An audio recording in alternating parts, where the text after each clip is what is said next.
Starting की थी हमने। हाँ क्या? ठीक है, ले लेना। ओके, सो हमारा जो मोशन पोस्टर था उसमें हमने अभी बचा हुआ है हमारा। Thank you so much.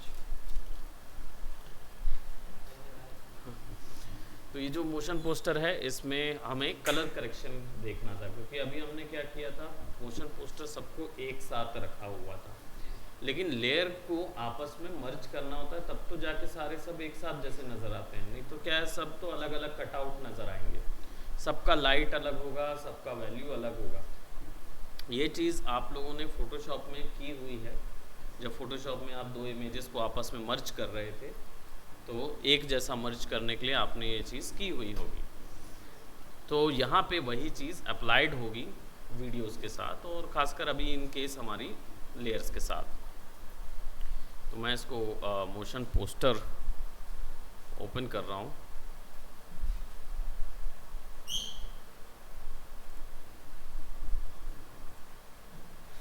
ठीक है, तो हमने लास्ट टाइम इस टर्म को देखा था और अब हम कलर करेक्शन के टर्म पे हैं, एंड वी कैन राइट इस चीज़ में है, और अब हम इनको क्या है आपस में फिक्स करेंगे।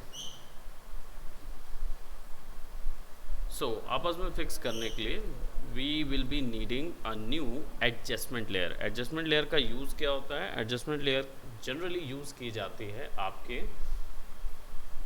एडजस्टमेंट लेयर्स जो हैं वो आपको यूज़ की जाती हैं अगर दो कलर्स किसी भी कलर के एडजस्टमेंट के लिए, इसलिए हेंस इसका नाम जो है वो एडजस्टमेंट लेयर होता है। तो किसी भी तरीके के कलर के एडजस्टमेंट के लिए आप एडजस्टमेंट लेयर यूज़ करते हैं। तो यहाँ पे आपके पास न्यू में जाके यहाँ राइट क्लिक कीजिए, न्यू में जाइए और एक एडजस्टमेंट लेयर ले लीजिए। ठीक है, प्रीवियसली अभी तक हमने क्या है, सॉलिड लेयर, टेक्स्ट लेयर और शेप लेयर देख लिया है, राइट। अब हम एडजस्टमेंट लेयर देख रहे हैं। ठीक है, तो हमारे पास बचने के लिए ज़्यादा लेयर्स नहीं है, बट वर्क आउटपुट बहुत अच्छे मिल जाएंगे हमको। तो एडजस्टमेंट लेयर हम यहाँ पे फिक्स कर रहे हैं। एडजस्टमेंट लेयर बाय डिफ़ॉल्ट जो है वो ब्लैक नज़र आ रही है, राइट। इसका रीज़न क्या है? ये होना नहीं चाहिए बाय द वे, क्योंकि एडजस्टमेंट लेयर के अंदर कोई और कलर नहीं होता। ये इसलिए क्योंकि हमने जो शुरुआती हमारी लेयर है वो ब्लैक है ना। तो इसको हम गैप देके चालू करते हैं। एडजस्टमेंट लेयर में क्योंकि ये लेयर खाली लेयर होती है, इट्स एन एम्प्टी लेयर, इसके अंदर जो भी इफेक्ट डाला जाएगा वो इसके नीचे जितनी लेयर्स आएंगी उन सब के ऊपर एप्लीकेबल होगा। ठीक है, तो अब हम एडजस्टमेंट लेयर में आ जाते हैं and we are going to go for effects and preset. और इफेक्ट्स और प्रीसेट में जाके हम यहाँ पे इस लेयर्स को कुछ इफ़ेक्ट्स डालेंगे। तो लेयर्स के अंदर इफ़ेक्ट जनरेट करने के लिए या कॉमन इफ़ेक्ट जनरेट करने के लिए आपके पास यहाँ पे कलर करेक्शन ऑप्शन होते हैं।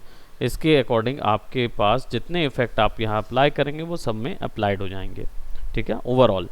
तो अभी फ़िलहाल हमें इसको हम ऑफ कर देते हैं। हमें एक और लेयर की ज़रूरत पड़ेगी और वो है सॉलिड लेयर। ये सॉलिड लेयर जो है ये एक्चुअल में काम करेगी हमारा लाइट्स एंड शेडोज़ को पता लगाने का और कलर वैल्यूज़ को पता लगाने का, तभी हमारा जो पूरा डिज़ाइन है वो आपस में एक जैसा मर्ज होगा। ठीक है, सो हमको यहाँ पे क्या करना होगा, हम कलर पे जाएंगे, सैचुरेशन कर देंगे 0। ठीक है, सैचुरेशन 0 हो जाएगा और 89 ब्राइटनेस वैल्यू को 50 वैल्यू कर देंगे, इसको ओके कर देंगे। अब हमारे पास ग्रे कलर आ गया 50%। सो ग्रे जो है वो उसके ऊपर में अप्लाइड होगा। ठीक है, यहाँ पे मल्टीपल ब्लेंडिंग मोड्स हैं, हेंस इनको ट्रांसफर मोड भी बोला जाता है। Different sort of blending modes हैं, इनको ट्रांसफर मोड भी बोलते हैं। अब ये क्या होते हैं, ये मैंने बताए थे फोटोशॉप में आपने जो यूज़ किए होंगे ब्लेंडिंग मोड्स, ये वही ब्लेंडिंग मोड्स हैं। ठीक है, तो यहाँ पे मैं ग्रे के ऊपर में एक कलर नाम का ब्लेंडिंग मोड लगा रहा हूँ। जब आप इसको black and white to colour option में देखते होंगे तो ऐसे ही देखते होंगे, और जब इसको आप प्ले करेंगे तो देखिए अब कलर वैल्यूज़ जा चुकी हैं। ठीक है, इसका मतलब अब मेरे को समझ में आ जाएगा कि कौन से इमेज में ब्लैक वैल्यू ज़्यादा है, कौन से इमेज में वाइट वैल्यू ज़्यादा है। अभी फ़िलहाल हम देखेंगे कि हमारे पास जो वैल्यूज़ दिख रही हैं उसमें गौर करें तो हमारा जो ये वैल्यूज़ है इसको मैं क्वार्टर कर देता हूँ। जो रॉक की वैल्यू है, ये वाला रॉक ब्राइट है इस रॉक से, है ना, और ये वाला ज़्यादा डार्क है कंपैरेटिवली हमारे थॉर से। और टेक्स्ट जो है वो तो बहुत ही ब्राइट है, तो टेक्स्ट तो ब्राइट होगा ही, क्योंकि हमें वो एज अ टाइटल यूज़ करना है, तो वो तो रहना चाहिए। सो अब क्या करेंगे, यहाँ पे क्वार्टर से मैं थोड़ा सा थर्ड कर देता हूँ ताकि इसकी वैल्यू जो है वो एकदम ही बेकार ना नज़र आए। तो हम क्या करेंगे, ये जो ब्लैक रॉक्स हैं इनके ऊपर में कुछ एक एडजस्टमेंट करेंगे। तो एडजस्टमेंट लेयर तो ओवरऑल सारे के ऊपर काम करता है, आप इसको किसी एक के ऊपर भी फिक्स कर सकते हो, लेकिन उन सब चीज़ों से पहले हम यहाँ पे हमारा जो रॉक रबल है इनके अंदर भी इफ़ेक्ट डायरेक्ट पुट कर सकते हैं, जैसे हम प्रीवियसली कोई इफ़ेक्ट्स हम लोग पुट कर रहे थे।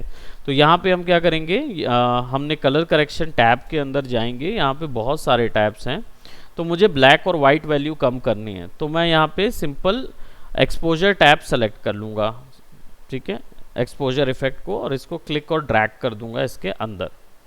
तो अब मुझे क्या मिल जाएगा, इफेक्ट्स कंट्रोल के अंदर रबल 02 मिल जाएगा। इसके अंदर मैं इसके एक्सपोजर को माइनस में ले जाऊंगा और मैच कराऊंगा इसके और इसके बीच में, ठीक है, दोनों का रिलेशन जो है वो बीच में हम कराएंगे। तो अब देखिए हमने काफ़ी डल कर दिया उसको। गामा वैल्यूज़ भी थोड़ी सी कम कर देते हैं, ठीक है, ताकि ये दोनों के बीच में जो कलर डिफरेंसेस हैं वो सिमिलर लगे। अब colour in the sense lights and shadows similar लगे, क्योंकि अभी मैं इसको फुल करूँगा तो देखो अब ये डार्क दोनों की वैल्यू बराबर हो रही है ना। लेकिन इसमें एक सिचुएशन है कि जब मैं ग्रे को बंद करता हूँ, तो हालांकि क्योंकि ये रॉक जो हैं वो ग्रे कलर के थे, इसलिए कलर्स में कोई डिफरेंसेस नहीं आया।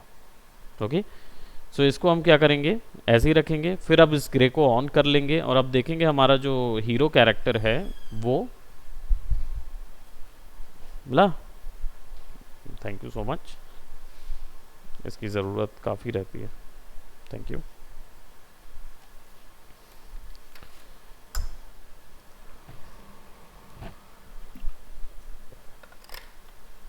तो अब क्या होगा कि हमारा जो यहाँ पे कलर वैल्यूज़ हैं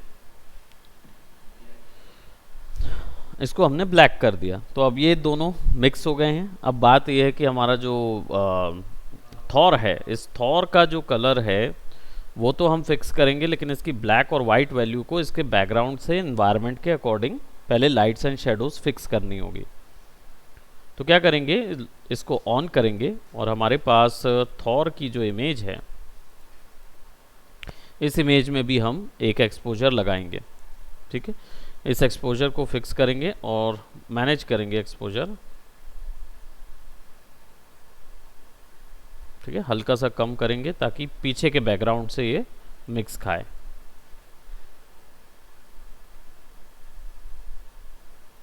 ठीक है, तो हम कैसा ऑटोमेटिकली इसमें लाइटिंग जो है वो इस तरफ की आई हुई थी, इसके कारण से हमें ये ऐसा लगेगा कि लाइट इधर से चमकती हुई इस पे पड़ रही है, राइट। बाकी हमारे पास जो बाकी हिस्से हैं वो थोड़े से डार्क करने थे हमको, एफएक्स को चेक करने के लिए यहाँ से वैल्यू टॉगल कर सकते हैं, तो हमको समझ आ जाएगा कि हमने क्या किया है।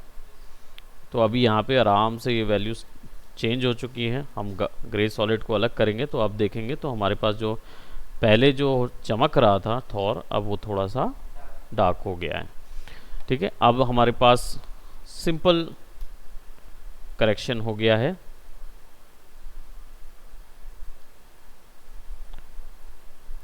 अब इन सबों के ऊपर में हमारे पास एक एडजस्टमेंट लेयर है, तो एक ग्लोबल इफेक्ट बनाएंगे। ग्लोबल इफेक्ट का मतलब होता है जब ढेर सारी छोटी छोटी चेंजेस हम अलग अलग लेयर्स में करते हैं और फिर सबको एक साथ मर्ज करते हैं, तो क्या होता है कि अलग अलग छोटी छोटी बदलाव करने के कारण वो कहीं ना कहीं हम पूरी बिग पिक्चर को भूल जाते हैं कि एक बार में सारे के सारे कैसे नज़र आएंगे।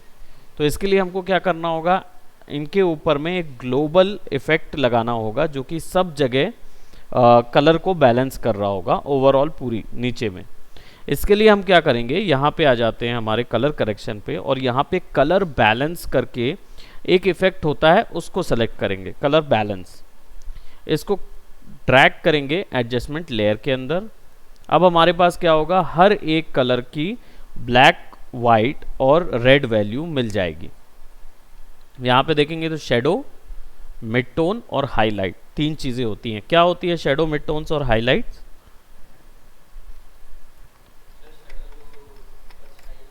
हम्म हम्म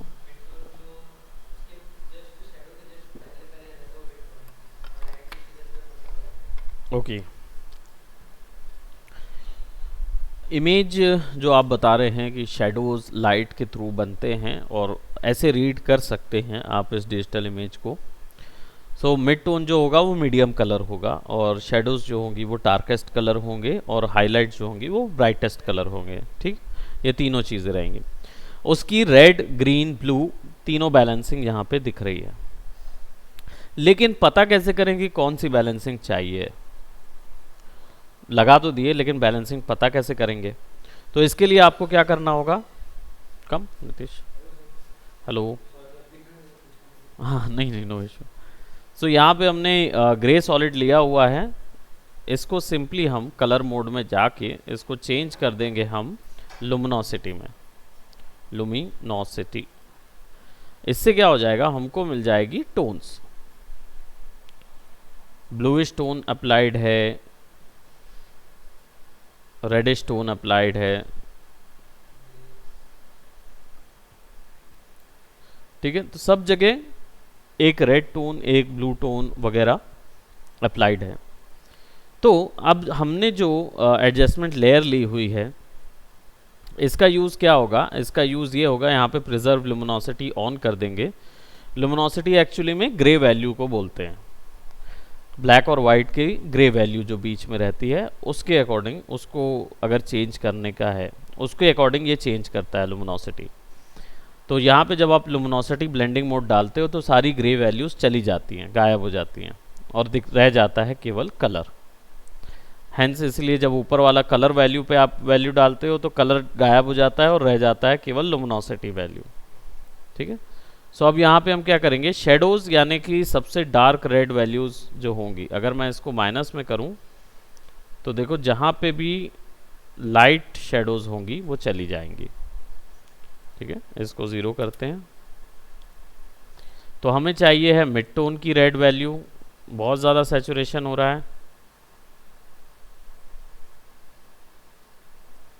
और हाइलाइट्स की रेड वैल्यू।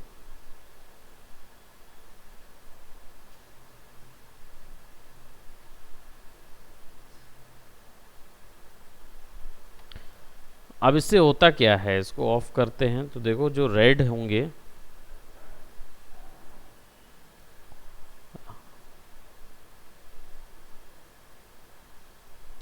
ठीक है, अब इसमें क्या होता है कि हमने रेड वैल्यूज उन उन टोन्स में से कम कर दी है, माइनस कर दी है। बढ़ा देंगे तो क्या होगा, रेड वैल्यूज बढ़ती जाएगी उनमें।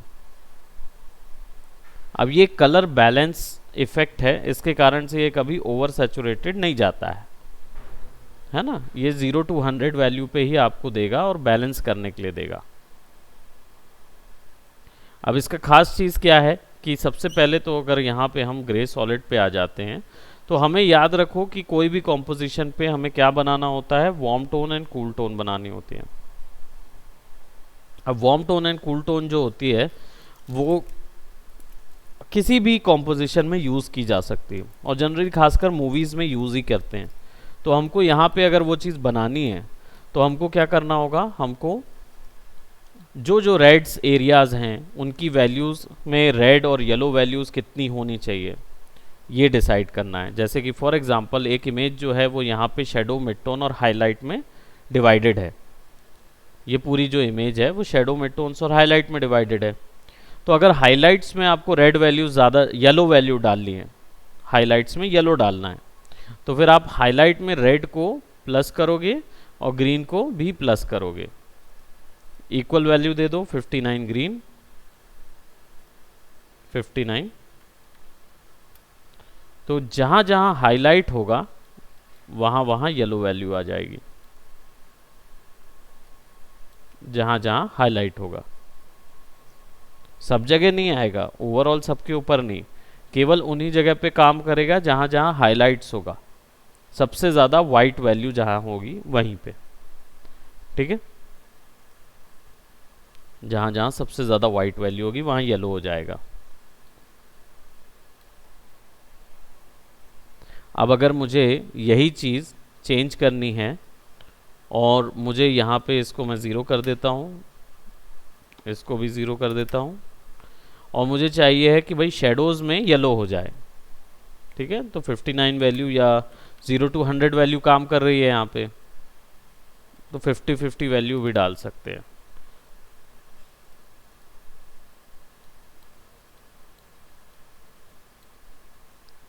अब एग्जैक्ट येलो नहीं नज़र आ रहा होगा, ये भी आप सोच रहे होंगे क्यों नज़र नहीं आ रहा होगा, क्योंकि भाई ब्लू की वैल्यू उसमें डली हुई थी, है ना। ब्लू माइनस में 100 जा सकता है, तो अगर आप ब्लू की वैल्यू थोड़ी आपने डाली हुई है तो वहाँ पे वो वैल्यू दिखेगी।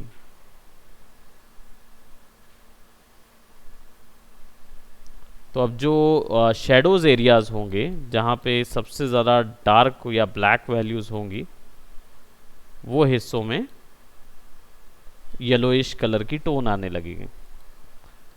वैसे ही जैसे हमारा ये जो मिड टोन है, मिड टोन को ज़ीरो कर देते हैं, अब देखो येलोइश में पूरे आ गए। मिड टोन्स में अगर इसको हम ज़ीरो कर देते हैं, राइट, शेडोज मिड टोन्स, ये समझ में आ रहा है ना। मिड टोन्स बढ़ा दिए और ग्रीन वैल्यू बढ़ा दिए, तो जितनी मिड मिड कलर वैल्यूज थी उनमें येलो वैल्यूज या रेड और ग्रीन की मात्रा बढ़ जाएगी। क्या? हाँ, पंखा बंद कर दीजिए।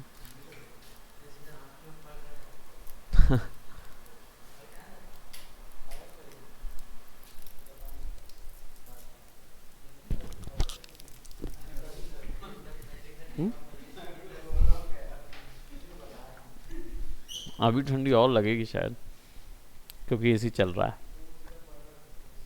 बंद करना है?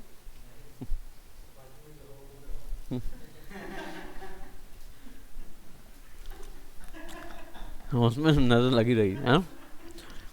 तो देखो, warm tone and cool tone बनाना है, ठीक है। तो मैंने क्या किया, मिड टोन पे वार्म दे दिया और हाईलाइट पे वार्म दे दूंगा।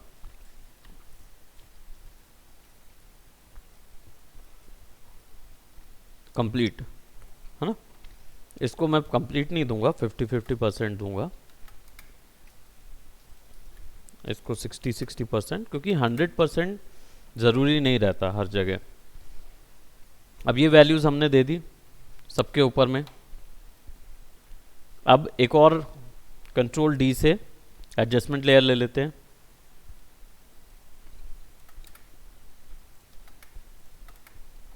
अब इनके कंपनसेट में जो कलर्स आएंगे वो आएंगे ब्लू टोन्स, जो शेडोज में आएगी, क्योंकि हमने हाईलाइट और मिड टोन पे येलो येलो डाला है, तो जितनी शेडोज बची उनमें ब्लू टोन डालेंगे। ब्लू को वैल्यू दो माइनस नहीं 50 वैल्यू दो, ठीक है। तो देखो, जो प्रिजर्व रहेगी, हाइलाइट्स में येलो कलर प्रिजर्व रहेगा, मिड टोन पे भी येलो कलर प्रिजर्व रहेगा। अभी आप किस में डाल रहे हो, शेडो में डाल रहे हो, तो जो सबसे डार्क एरिया है वहाँ पे ब्लू कलर आ जाएगा, करेक्ट। अब मस्त वही आइसोलेट करने का। अब इसको 20 अगर दूंगा तो हल्का सायन कलर आ जाएगा, है ना। तो इससे क्या होगा, ऑरेंज और कूल टोन की बैलेंसिंग होगी। Warm tone and cool tone, कोई भी अब येलो कलर आया तो कैसे आया, रेड और ग्रीन मिक्स करें, ठीक है। और अगर कूल टोन डालना है उसके कॉम्प्लीमेंट में, रेड और ग्रीन मिक्स किया आपने, तो उसके कॉम्प्लीमेंट में क्या करोगे आप, ब्लू और ग्रीन मिक्स करोगे। तो रेड में अगर आपने क्या बोलते 50 डाला हुआ है, मान लो ग्रीन, रेड वैल्यूज में हमने 50 ग्रीन वैल्यू डाली हुई, तब येलो निकला ये वाला, तो यहाँ पे ब्लू में बचा कितना, 50 ही डालोगे, है ना। तब क्या होगा, ये इक्वली 50-50% कलर डिस्ट्रीब्यूशन होगा, बट उसमें भी कंट्रोल कर सकते हैं हम, शेडोज़ में उसमें भी कंट्रोल कर सकते हैं कि अगर हमको पूरा आर्ट वर्क वार्म टोन पे बनाना है तो यहाँ पे इसको 20 कर दो तो वाइब्रेंट कलर में बनेगा। ऐसा नहीं है कि उसको 0 कर देंगे तो, या -100 कर देंगे तो ही काम होगा, है ना। -100 कर दोगे तो ऐसा आ जाएगा आउटपुट। रेड वैल्यू आपने शेडोज से हटा दी पूरी, तो रेड पे ही रेड रेड रह जाएगा, मिड टोन पे ही रेड रेड रह जाएगा, येलो रह जाएगा, लेकिन शेडोज में से चला जाएगा। और आप बोल रहे होंगे यहाँ पे तो मिड टोन्स हैं तो इसमें क्यों ऐसा हो रहा है। तो भाई ये भी तो समझिए कि शेडोज़ की एक मात्रा होती है, वैल्यू की मात्रा होती है शेडो की। अगर उससे नीचे का, मतलब उसमें कितने शेड्स आ जाएंगे शेडोज़ के अंदर, अगर मान लो 0 to 40 अगर शेडो की वैल्यू हुई तो 40 में 39 38 भी तो आता है, तो ये 39 38 ग्रे वैल्यू होगी, तो उसमें भी उतना ही 2% का ये असर आएगा, पूरा 0 थोड़ी हो जाएगा। तो इसको ये बैलेंसिंग के तरीके से देखना पड़ता है। इसको मैं 20 करूँगा तब ये बीच का उसमें बैलेंस नज़र आएगा, या इसको मैं 5 वैल्यू कर दूं ताकि ये शेडोज़ में से अलग हो जाए, कॉन्ट्रास्ट हो जाए यहाँ। ठीक है, थोड़ा सा ब्लू हमने रखा हुआ तो ब्लू को मैं 60 कर दूं, है ना। तो ब्लू वैल्यू ज़्यादा हो गई, ग्रीन वैल्यू 50 हो गई, तो क्या बना, सायन बना। और सायन में 5% रेड को मिक्स कर दिया मैंने, मात्र 5 वैल्यू रेड की मिक्स कर दी, तो क्या क्या बनेगा, थोड़ा सा वार्म हो जाएगा, वाइब्रेंट हो जाएगा, यानी वो ग्रीन की तरफ और झुल जाएगा, है ना, ग्रीनिश कलर्स की तरफ और झुल जाएगा। That is how you do colour correction. अब ये एक इफेक्ट आप ऊपर में लगा देंगे तो आपका जो प्रीवियस इफेक्ट था, है ना, ये हमने एडजस्टमेंट लेयर पे डाला हुआ है, तो ये दोनों एडजस्टमेंट लेयर को ऑफ कर दें तो ये ऐसा था, अलग अलग अलग अलग दिख रहा था। एक एडजस्टमेंट लेयर में हमने क्या किया, केवल वार्म वैल्यूज डाली। एक मिनट, कौन से वाले में, अरे दोनों ही में हमने शेडोज में डाल दिया था, ये देखो, नहीं नहीं ये वाले में हमने चेंज था, इसमें मिड टोन और हाईलाइट में हमने वार्म वैल्यूज डाली थी। ठीक है, तो केवल हाईलाइट्स में ही और मिड टोन्स जो हैं उसमें आया वैल्यू, और इसके ऊपर एक और एडजस्टमेंट लेयर लगा दी हमने, और उसमें क्या किया, केवल शेडोज में वैल्यू डाल दी और मिड टोन्स और उसको 0 0 रहने दिया। तो क्या हो गया, बैलेंस हो गया, कंट्रोल मिल गया हमको।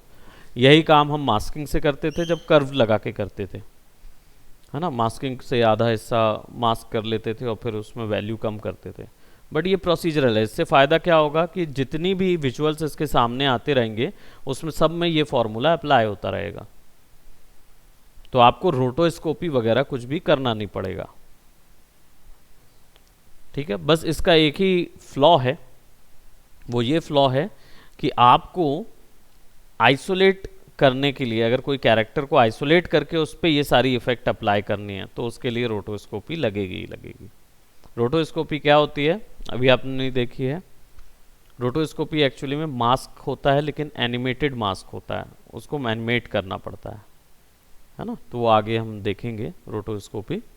नेक्स्ट क्लास में I will be on Friday will be creating rotoscopes. ठीक है, तो ये कलर करेक्शन का ऑप्शन रहेगा जो आप अप्लाई करेंगे इसके ऊपर में, तब आपको वीडियोस पूरे जो होंगे अब वो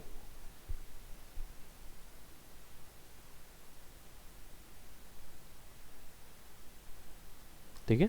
अब इन सबको आप क्या करो, कंट्रोल, इसमें और भी एडजस्टमेंट आप कर सकते हो, एन नंबर्स ऑफ एडजस्टमेंट हैं। आप हो सकता है कि केवल एक ही हिस्से को, फेस को ही आपको आइसोलेट करना है, उसी के ऊपर में ये सारी चीज़ें डालनी हैं, तो भी कर सकते हैं। उसके लिए क्या करना होगा, सबसे पहले तो मैं इसको कंट्रोल शिफ्ट, प्री कंपोज के लिए क्या शॉर्टकट है, control shift C precompose के लिए, हाँ, ग्रुप बनाने के लिए। तो ये हमारा हो जाएगा मेन लेयर, बेस हो जाएगा। अब इसमें क्या है, एक्सपोजर बहुत ज़्यादा नज़र आ रहा है, तो थोड़ा सा एक्सपोजर इसके ऊपर में फिर एक और एडजस्टमेंट लेयर लगा लेते हैं, और एक्सपोजर थोड़ा सा मेंटेन कर देते हैं। उप्स,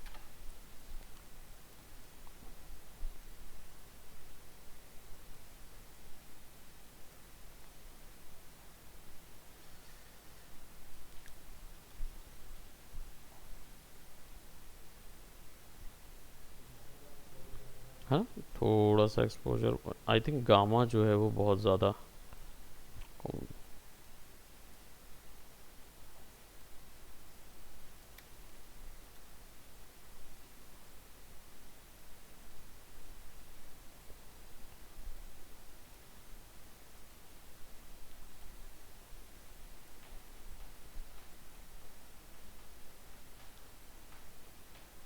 ठीक है,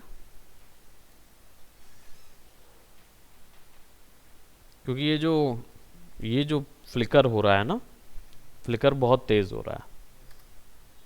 तो अब अगर आपको इसको अलग अलग एनिमेशन पे करना है तो एनिमेट कर दो, या तो एक्सपोजर को कि भाई यहाँ पे वैल्यू जो है वो हो जाए, ये देखो जो -2 1 है, इसको एनिमेट कर देते हैं और ये हो जाएगी -2।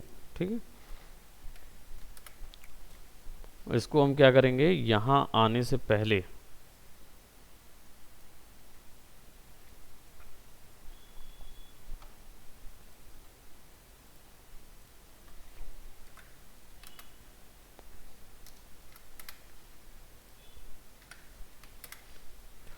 ठीक है -2 वैल्यू कर देंगे, और यहाँ पे इसकी वैल्यू -0.21 कर देते हैं, जितना वो, तो यहाँ पे एनिमेट होगा वो। ठीक है, यहाँ ज़्यादा डार्क वैल्यू है ताकि ये ज़्यादा हमको वो ना करे, आंखों को जोर से लगे ना।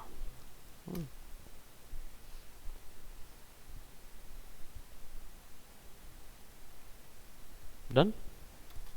तो ये एनिमेट कर सकते हो, गामा एनिमेट कर सकते हो आप, गामा में भी थोड़ा सा चेंजेस कर देते हैं, वैसे गामा की ज़रूरत तो लग नहीं रही है, तो गामा जो है वो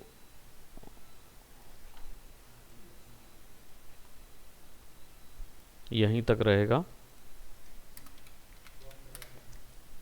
और थोड़े समय बाद ये गामा जो है ग्रेजुअली बढ़ता जाएगा। कौन से वाले में? ये जो दिख रहा है ये एक्चुअली एक्सपोजर के कारण, ये वाले एक्सपोजर के कारण नहीं, हमने एक्सपोजर का एक लेयर लगा के उसको विगल मार दिया है। नहीं नहीं, परसों मारे, परसों नरसों मारे थे, तो उसमें क्या हो गया कि अब वो उसमें फ्लिकर वैल्यू आ गई है, और बाद में फिर उसकी फिर से विगल वैल्यू को बहुत कम करके एनिमेट किया गया है ना।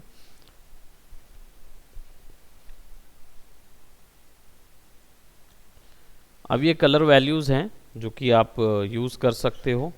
ठीक है, इसको यहीं तक हम रखेंगे, आज कलर करेक्शन को इतना ही रखेंगे, फिर इसके बाद हम लोग वीडियोस के साथ जब जाएंगे, वीडियोस के साथ वर्क करना शुरू करेंगे। तो हमारे पास अभी कितने वर्क, मोशन ग्राफिक का एक वर्क आपने बनाया है, दूसरा एक आपको ये मोशन पोस्टर बनाना है, और text animation based art work बनाना है।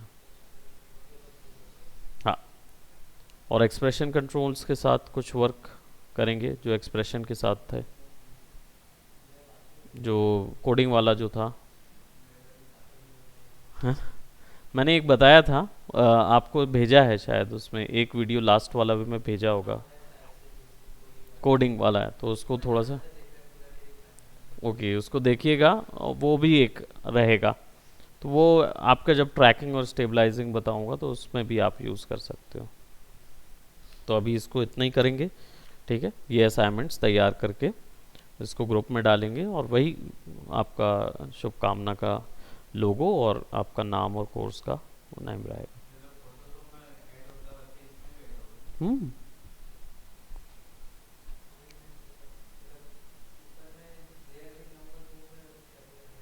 कोई भी आप लेयर ले आइए भाई। लोगों के क्या है यहाँ से।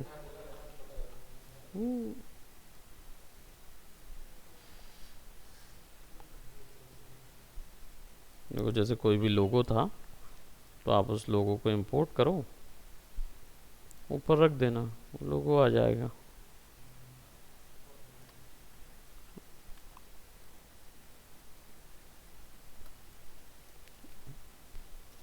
बस निकाल दो।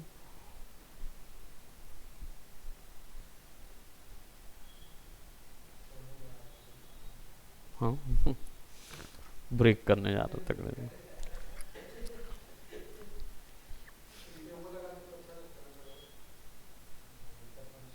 हाँ अगर हाथ के लिए, हाँ पपेट एनिमेशन, पपेट लगाई जा सकती है। हाँ पपेट एनिमेशन हम लोग आगे करेंगे, ठीक है। हाँ थोड़ा सा हल्का सा ऐसा हिला के, हाँ मोशन ग्राफिक में रहेगा, उसमें आता है पपेट एनिमेशन। फोटोशॉप में भी पपेट रैप होता है ना, कर सकते हो, ऐसा नहीं है, उसमें भी किया जा सकता है। हम्म, थोड़ा सा डिटेल देना होगा तब वो हो जाएगा। ठीक है, तो ये वाले को तैयार करेंगे। That's it for today.